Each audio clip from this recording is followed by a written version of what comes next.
Assalamualaikum warahmatullahi wabarakatuh. Perkenalkan, nama saya Peki Kurniawan. Saya dari Prodi PJKR 1B dengan NIM 210241315. Di sini saya akan menjelaskan tentang sejarah perkembangan bahasa Indonesia dari masa ke masa.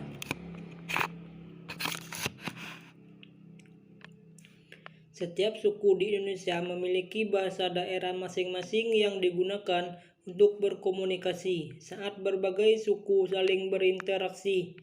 Mereka menggunakan bahasa Indonesia sebagai bahasa nasional. Lalu bagaimana sejarah perkembangan bahasa Indonesia dari masa ke masa? Dikutip dari Kemendikbud, bahasa Indonesia lahir pada 28 Oktober 1928 yang bertepatan dengan peristiwa Sumpah Pemuda. Pada masa itu, pemuda dari berbagai wilayah di Nusantara berkumpul untuk mengadakan suatu rapat dan menghasilkan keputusan tertentu. Adapun keputusan tersebut berisi ikrar atau sumpah berikut ini. Pertama, bertumpah darah yang satu, tanah Indonesia. Yang kedua, berbangsa yang satu, bangsa Indonesia. Yang ketiga, menjunjung bahasa persatuan bahasa Indonesia. Jika kita amati, salah satu ikrar yang diucapkan dalam rapat tersebut adalah pernyataan bahwa bangsa Indonesia bertekad untuk menggunakan bahasa Indonesia sebagai bahasa persatuan. Tahun 1928 menjadi awal dimulainya penggunaan bahasa Indonesia sebagai bahasa yang digunakan di seluruh Indonesia. Latar belakang bahasa Indonesia. Pada tanggal 18 Agustus 1945, bahasa Indonesia dikukuhkan sebagai bahasa negara Indonesia. Momen bersejarah tersebut terjadi tepat setelah diproklamasikannya kemerdekaan pada 17 Agustus 1945.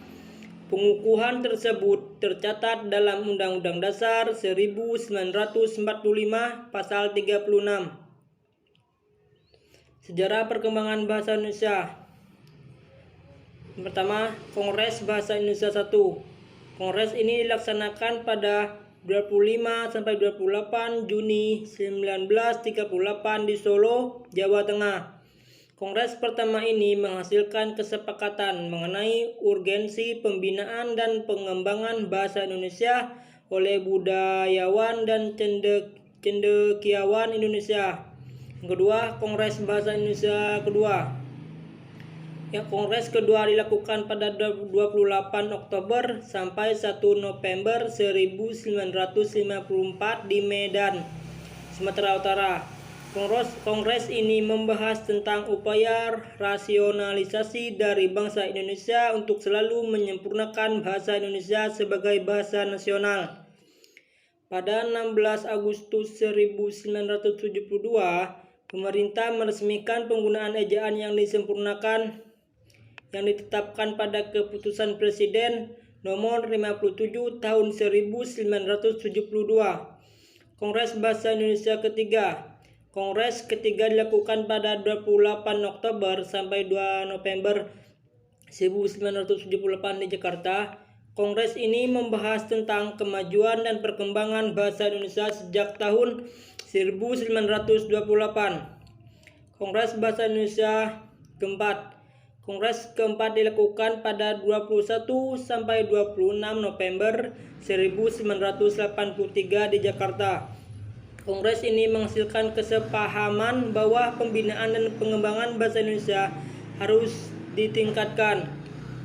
Kongres Bahasa Indonesia kelima. Kongres kelima dilaksanakan pada 28 Oktober sampai 30 November 1988 di Jakarta. Kongres ini menghasilkan karya berupa Kamus Besar Bahasa Indonesia dan Tata Bahasa Baku Bahasa Indonesia. Kongres Bahasa Indonesia ke-6. Kongres ke-6 diadakan pada 28 Oktober sampai 3 November 1993 di Jakarta. Hasil kongres ini yaitu pengusulan Pusat Pembinaan dan Pengembangan Bahasa Indonesia yang statusnya ditingkatkan menjadi Lembaga Bahasa Indonesia. Bahasa bahasa adalah kunci untuk membuka khazanah pengetahuan.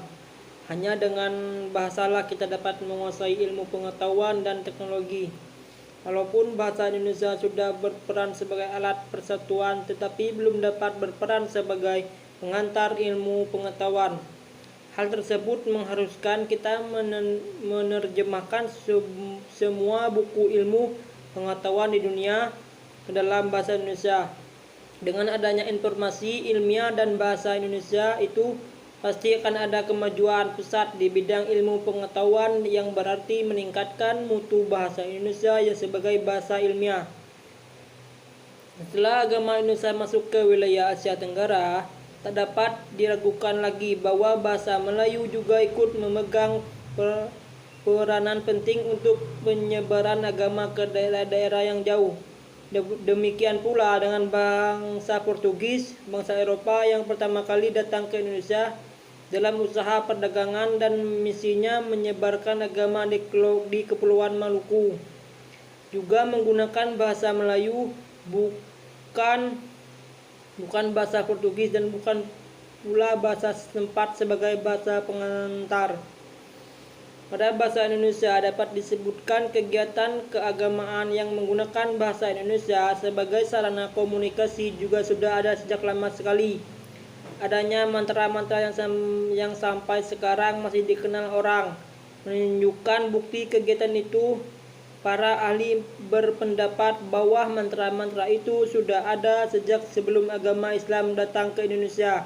Bahkan sebelum agama Hindu dan Buddha, mantra-mantra itu diajarkan oleh guru kepada murid, oleh generasi yang satu kepada generasi berikutnya. Tentu saja semuanya masih serba lisan, sebab tulisan pada saat itu belum kenal.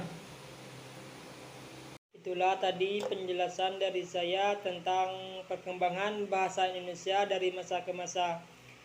Dan apabila ada kata-kata atau penjelasan dari saya mohon dimaafkan. Dan saya akhiri wabillahi taufiq hidayah. Wassalamualaikum warahmatullahi wabarakatuh.